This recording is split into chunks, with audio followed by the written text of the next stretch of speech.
Vamos a hablar justamente de eso, de cuándo debemos revascularizar un miembro inferior. Y hago hincapié en lo que estuvimos charlando en las anteriores exposiciones. La problemática y el contexto de la enfermedad arterial. La formación cardiológica y clínica nos enseña más del corazón que de lo vascular. Tenemos cierta antipatía por lo periférico. Nos gusta mucho, tanto clínicamente como por imágenes, conocer más de lo cardiológico que de lo vascular. Es común que no sea considerado urgente si comparamos con un evento de localización coronaria o cerebral. Los pacientes generalmente son ancianos, con muchas comorbilidades y muchas veces son oligosintomáticos. Y esto explica por qué se considera menos en términos de riesgo a la enfermedad vascular periférica cuando la comparamos con lo coronario o lo cerebral, a pesar que la etiología y el riesgo en el mediano y el largo plazo no sea menos favorable en estos pacientes. Si vamos al punto de lo oligosintomático, tenemos que saber que en nuestra práctica clínica diaria, 1 de cada 5 pacientes muy probablemente tenga enfermedad arterial periférica. Y si tomamos a los pacientes que tienen enfermedad arterial periférica, 10 de esos pacientes, solamente 1 va a tener la claudicación intermitente tradicional que todos conocemos. Con lo cual, si esperamos hacer el diagnóstico por la claudicación intermitente, vamos a incurrir en un subdiagnóstico. ¿Y por qué es importante no incurrir en un subdiagnóstico? Por el riesgo que implica ser un paciente con enfermedad arterial periférica. Fíjense, si tomamos el extremo, digamos, menos grave de la enfermedad arterial periférica, que son los asintomáticos y los claudicantes, a 5 años va a haber un 20% que tiene o un infarto o un ACV.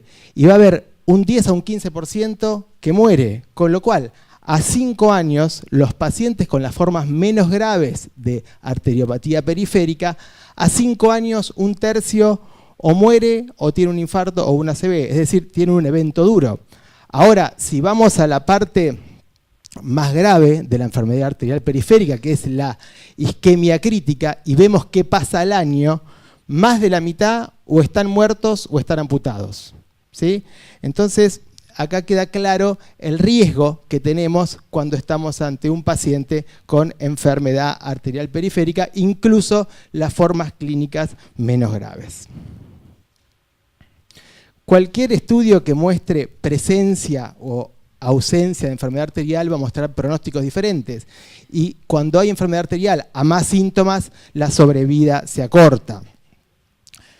Lo mismo corre para la determinación del índice tobillo-brazo. A menor índice tobillo-brazo, menor sobrevida. Y esto aplica a múltiples poblaciones. Con lo cual, ya reconocido el porqué tener que identificar un paciente con arteriopatía periférica y cuál es su gravedad, nos introducimos en los contextos clínicos frente a los cuales vamos a estar. Muchos pacientes, como ya dijimos, serán asintomáticos, otros tendrán claudicación, y recordemos que de los que tienen síntomas, la minoría tiene la sintomatología tradicional. Y un 1 o 3% de los pacientes tendrán la forma más grave, que es la isquemia crítica, que la vamos a definir como el dolor en reposo o la presencia de lesiones tróficas, úlceras, gangrena.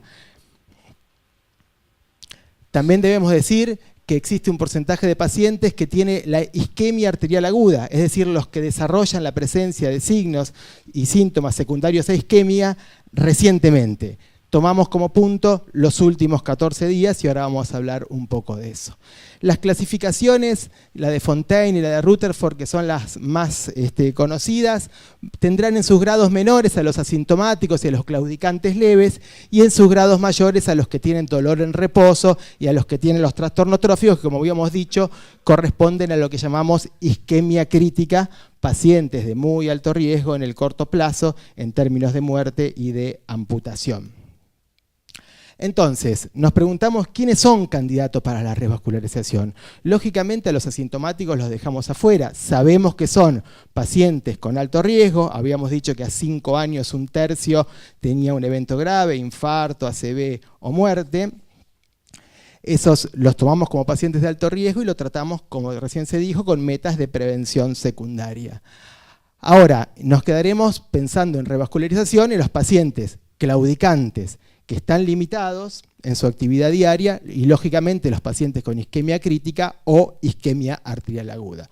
Vamos a los claudicantes. Ya se habló del tratamiento general por su riesgo cardiovascular y el tratamiento médico como para tratar de que los síntomas disminuyan. Si los síntomas desaparecen o no le limitan su actividad normal, continuaremos con el tratamiento conservador. Ahora, si el paciente siente que está limitado, pensaremos en un tratamiento de tipo intervencionista. Haremos un estudio por imagen, el ultrasonido nos guiará para confirmar el diagnóstico y para ubicar lesiones, pero haremos un estudio angiográfico en el cual determinaremos si el paciente es candidato a tratamiento endovascular o a tratamiento quirúrgico, que será el siguiente paso a seguir. Como recordatorio, recordemos que a nivel femoropopliteo se ubican la mayor cantidad de las lesiones, a nivel ilíaco el 35% y aproximadamente un 15% a nivel infrapatelar, generalmente estas últimas acompañadas con lesiones en el territorio femoropopliteo. Solamente a modo de introductorio, a nivel ilíaco, salvo en lesiones muy complejas, la resolución generalmente se puede hacer por tratamiento endovascular, a nivel infrapatelar también, y esto con múltiples consideraciones que podemos discutir en el momento de la discusión, y el territorio femoropopliteo, si son múltiples lesiones, tradicionalmente se utiliza la cirugía, pero claramente el tratamiento endovascular va ganando más espacio de la mano, bueno, lógicamente de los stents farmacológicos, los que permiten tener acodaduras y de los balones con fármacos que han mostrado muy buenos resultados. Pasando del paciente claudicante, que no apura tanto y en el cual programamos el tipo de intervención, vamos a los pacientes más graves, a los pacientes que tienen isquemia crítica, es decir, dolor en reposo y o alteraciones tróficas. Dijimos que estos pacientes son muy graves, que al año más de la mitad o amputado o muerto. Y en estos pacientes, este era el contexto del cual hablábamos, y en estos pacientes vamos a tratar de aliviar el dolor, tratar de que las lesiones, las úlceras, las gangrenas mejoren y que el paciente recupere o mantenga su capacidad funcional. Vamos por todos los medios a tratar de evitar la amputación. Lógicamente, ¿por qué? Porque el paciente amputado en 2 años, 1/3 no vuelve a caminar, la mayoría deja de vivir en forma independiente y hasta un 20, un 30% mueren en el seguimiento. Debemos saber que esto no es dominio ni del cardiólogo, ni del hemodinamista, ni del cirujano, ni del clínico, sino interdisciplinario. Estos pacientes, el cardiólogo se ocupará de los factores de riesgo, probablemente también está el diabetólogo, el cirujano plástico, el dermatólogo. Es un equipo el que tiene que ocuparse de estos pacientes que son de muy alto riesgo clínico y muy alto riesgo de amputaciones. Probablemente algunos de ustedes en sus centros tengan un grupo vascular, pero lo más probable es que no lo tengan y tienen que verse estimulados a tratar de armarlo, de motivar hemodinamistas, cirujanos plásticos, como para tratar de armar ese grupo que redunde en un mejor tratamiento para estos pacientes de tan alto riesgo. Quiero dejar un concepto en lo que se refiere al tratamiento endovascular.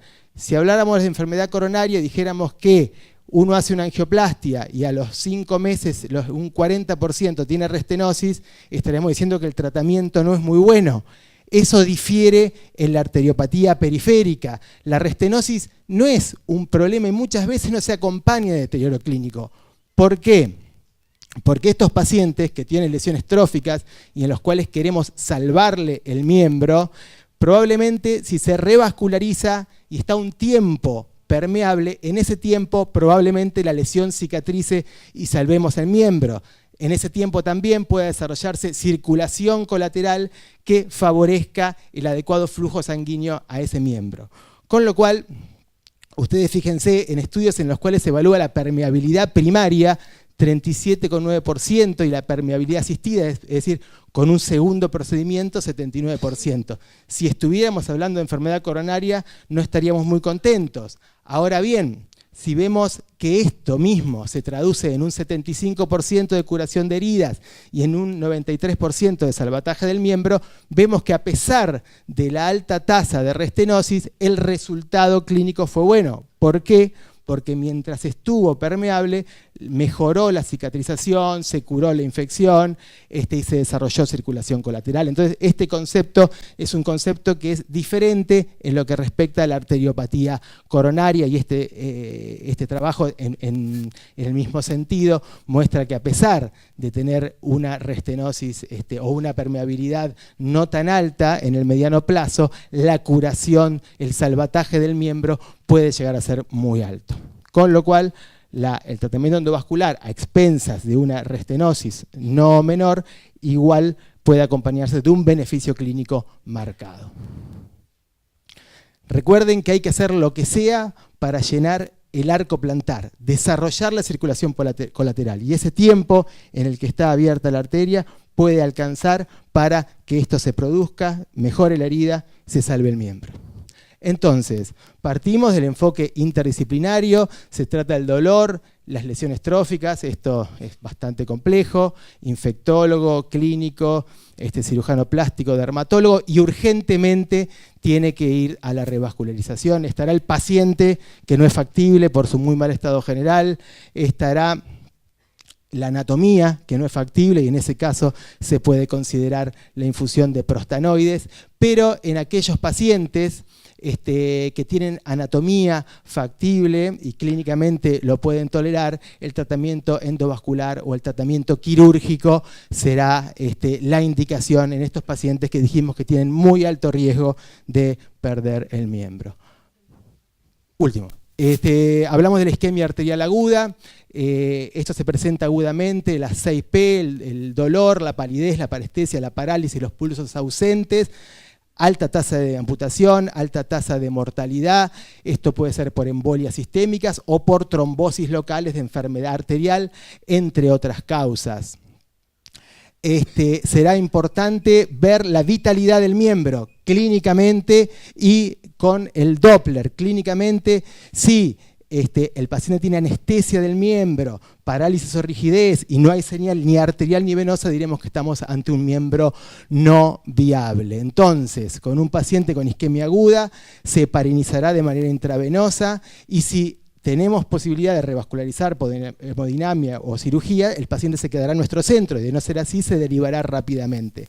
Determinaremos si el miembro es viable, y si no lo es, pensaremos en traumatología y amputación, y si es viable y sospechamos que es embolia, quizá la embolectomía con catéter de Fogarty es lo que tradicionalmente se hace, y de no ser así, la arteriografía nos marcará la anatomía para el mejor tratamiento. Con lo cual, y a manera de conclusión, la enfermedad arterial periférica tiene una alta prevalencia, es un marcador de mal pronóstico y muchísimas veces subdiagnosticada. Consideramos la revascularización en la claudicación intermitente limitante, la isquemia crítica y la isquemia aguda. El tipo de revascularización se va a relacionar con la localización de las lesiones únicas versus múltiples, riesgos del paciente, disponibilidad de conductos venosos y resultados de cada institución. El tratamiento endovascular gana terreno, debiéndose remarcar que para las lesiones tróficas y la preservación del miembro, la restenosis no es la principal amenaza, a diferencia de la arteriopatía coronaria. Y la comprensión de la necesidad del trabajo en equipo y la educación a los pacientes, pero principalmente a los que prestamos asistencia, sobre todo en áreas de emergencia, va a redundar en una mayor sobrevida del paciente libre de amputaciones en esta numerosa población. Muchas gracias.